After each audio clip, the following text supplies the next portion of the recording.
Hello friends, I am Jyotiraj and welcome to my channel study with Jyotiraj. तो संविधान की प्रस्तावना आज हम पढ़ाने वाले हैं आपको। संविधान की प्रस्तावना बहुत ही महत्वपूर्ण टॉपिक है, हमारे संविधान का बहुत ही इंपॉर्टेंट है और ये संविधान की बहुत ही महत्वपूर्ण माना जाता है संविधान की प्रस्तावना को। इसे संविधान की आत्मा भी कहा जाता है प्रस्तावना को। तो चलिए शुरू करते हैं। संविधान सर्वप्रथम अमेरिकी संविधान की प्रस्तावना को सम्मिलित किया गया था। सर्वप्रथम अमेरिकी संविधान में प्रस्तावना को सम्मिलित किया गया था। तो प्रस्तावना को अमेरिकी संविधान में पहली बार सम्मिलित किया गया था। तदुपरांत कई अन्य देशों ने इसे अपनाया, जिसमें भारत भी शामिल था। तो अमेरिकी संविधान से प्रस्तावना को भारत ने अपनाया। प्रस्तावना संविधान की परिचय अथवा भूमिका को कहते हैं। इसमें संविधान का सार होता है। तो प्रस्तावना जो है हमारे संविधान का एक परिचय कहला जाता है। जैसे एक चैप्टर का परिचय होता है, पहला हम चैप्टर के परिचय को पढ़ते हैं, उसी प्रकार हमारे संविधान का भी प्रस्तावना एक परिचय ही मान लो कि पहले परिचय और उसके बाद पूरी बुक है। तो इसे संविधान का सार कहा जाता है। प्रख्यात न्यायवादी व संवैधानिक विशेषज्ञ N.A. पालकीवाला ने प्रस्तावना को संविधान का परिचय पत्र कहा है। तो विशेषज्ञ N. पालकीवाला जी ने प्रस्तावना को संविधान का परिचय पत्र कहा है। तो भारतीय संविधान की प्रस्तावना पंडित नेहरू द्वारा बनाए गए और पेश किए गए संविधान सभा द्वारा अपनाए गए उद्देश्य प्रस्ताव पर आधारित है। इसी 42वें संविधान संशोधन अधिनियम 1976 द्वारा संशोधित किया गया था।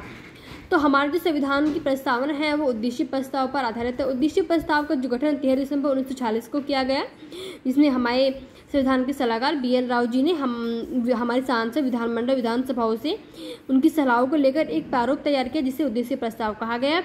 तो इसे 42वें संविधान संशोधन अधिनियम 1976 द्वारा संशोधित किया गया, जिसमें इसमें समाजवादी, धर्मनिरपेक्ष और अखंडता द्वारा सब सम्मिलित किए गए। संविधान की प्रस्तावना की विषय वस्तु अपने वर्तमान स्वरूप में प्रस्तावना को इस प्रकार पढ़ा जाता है। तो हमारी प्रस्तावना यही है, हम प्रस्तावना को इस प्रकार पढ़ा जाता है, ठीक है। हम भारत के लोग भारत को एक संपूर्ण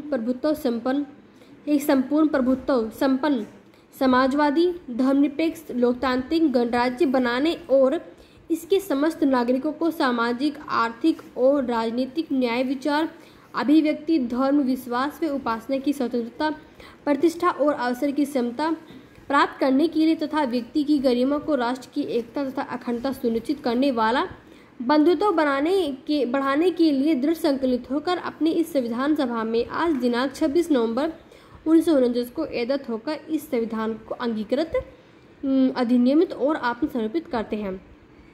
संविधान की हमारी प्रस्तावना, इसमें शब्द का प्रयोग किया जाए जैसे संपूर्ण प्रभुत्व संपन्न हो गया, समाजवादी हो गया, धर्मनिरपेक्ष, समाजवादी, संपूर्ण प्रभुत्व संपन्न क्या होगा कि हमारा जो भारत देश है वो किसी और पर आधारित नहीं है। उसको पूरा अधिकार है कि वो अपने देश की नीति स्वयं बना सकता है, वो किसी पर आधारित नहीं होगा। समाजवादी क्या होगा कि हमारे जो समाज में है, समाज में जो प्रत्येक चीज़ है, जैसे कि हमारी संपत्ति पर प्रत्येक का वितरण होगा, सब पर समान अधिकार होगा। धर्मनिरपेक्ष है कि हमारे देश में किसी एक धर्म को विशेष अधिकार नहीं दिया जाएगा, किसी एक धर्म को अच्छा नहीं बताया जाएगा। लोकतांत्रिक गणराज्य क्या है कि यहाँ पर जनता का शासन होगा और इसमें समस्त नागरिकों को आर्थिक, सामाजिक और राजनीतिक न्याय, विचार, अभिव्यक्ति, धर्म की, विश्वास एवं उपासना की सबको स्वतंत्रता मिलेगी। मतलब सबको प्रत्येक व्यक्ति को धर्म, विश्वास एवं उपासना की पूरी आज़ादी दी जाएगी कि वो किसी की भी वहाँ पर पूजा कर सकते, किसी की भी उपासना कर सकते। पूरा सबको समान अधिकार दिया जाएगा, सबको अवसर की समता दी जाएगी, सबको समानता, अवसर की पूरी समानता दी जाएगी। तो इसमें यही है। अगला है हमारा संविधान की प्रस्तावना के तत्व। प्रस्तावना की 4 मूल तत्व हैं। संविधान के अधिकार का स्रोत है। प्रस्तावना कहती है कि संविधान भारत के लोगों से शक्ति अधिकृत करता है। हमारे भारत की प्रस्तावना का मानना है कि संविधान भारत के लोगों से शक्ति अधिकृत करता है, शक्ति लेता है, ठीक है। भारत की प्रकृति यह घोषणा करती है कि भारत एक संप्रभु, मतलब भारत पर किसी का कोई अधिकार नहीं होगा। मतलब भारत अपने देश की नीतियाँ खुद बना सकता है, भारत को किसी दूसरे की जरूरत नहीं है।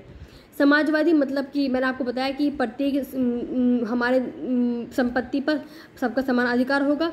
धर्मनिरपेक्ष क्या है कि सबको, किसी भी धर्म को, एक धर्म को विशेष अधिकार नहीं दिया जाएगा। लोकतांत्रिक, जो मैंने आपको बताया कि यहाँ पर जनता का शासन होगा। गणतांत्रिक व्यवस्था वाला देश है।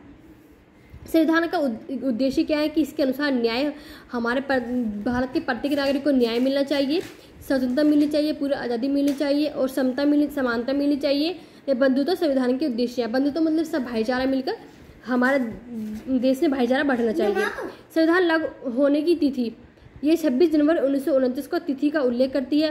26 नवंबर 1929 को हमारा संविधान पूर्ण रेडी हो चुका था, लेकिन 26 जनवरी 1950 को हमारा संविधान लागू हो चुका था। थैंक यू दोस्तों। संविधान की प्रस्तावना ये मेरा कैसी लगी मेरी वीडियो, और अगले टॉपिक के लिए मेरे चैनल को सब्सक्राइब कर दीजिएगा। थैंक यू दोस्तों।